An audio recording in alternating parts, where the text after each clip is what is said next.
আমরা যে চিত্র দেখতে পাচ্ছি, এই চিত্রটা বলেছে এক্স এর মান নির্ণয় করো। তাহলে এ বি সি এটা একটা কোণ। আমরা দেখতে পাচ্ছি এই কোণটা হচ্ছে সমকোণ। এই কোণটা কি?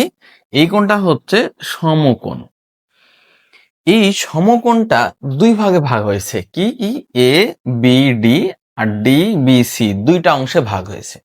তাহলে সমকোণ যদি দুইটা অংশে ভাগ হয় তাহলে ওই দুইটা কোণের সমষ্টি নিশ্চয়ই 90 ডিগ্রি হবে। তো এখানে দুইটা কোণের মান দেওয়া আছে, দেখবা এ বি ডি 2x + 1 আর D B C x + 2 degree দেওয়া আছে।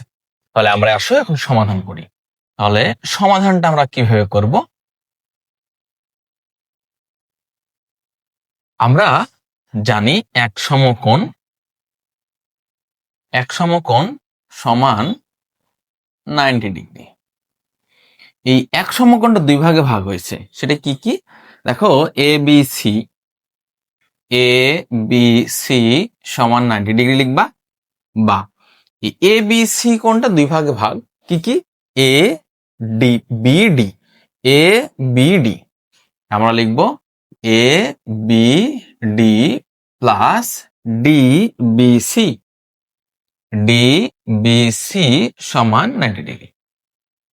দেখো এ বি ডির মান দেওয়া আছে, এ বি ডি তাহলে কত দেওয়া আছে? 2x + 1 ডিগ্রি বলা আছে। এরপরে ডিবিসি এখানে মান কত দেওয়া আছে? x + 2 ডিগ্রি সমান 90 ডিগ্রি। এখন আমরা কি কাজ করব? এখানে x কয়টা আছে দেখে নিব। তাহলে x দেওয়া আছে 2টা আর এটা 3টা, তাহলে 3x + 3 সমান 90 ডিগ্রি। বা আমাদের 3x দের ডিগ্রি দিলাম, সমান চিহ্ন দিয়ে এর 90 থেকে আমরা 3 ডিগ্রি মাইনাস করে দেব।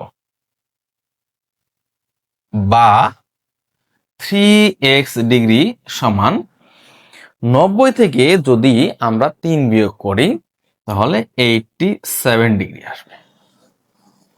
এইবার 3x এর সঙ্গে আমরা x ডিগ্রিকে রেখে আমরা এই 87 ডিগ্রিকে 3 ডিগ্রি দ্বারা ভাগ করব।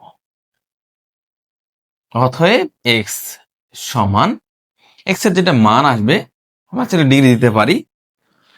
তাহলে x এর যে মানটা আসবে, 8 এর ভিতরে 3 কতবার যায়?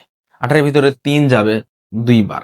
3 × 2 = 6 7 8 কত থাকে? 2 2 আর ডান দিকে 7 27। তাহলে 27 এর মধ্যে 3 কতবার যায়? 3 নং 27। তাহলে এটাই হচ্ছে x এর মান।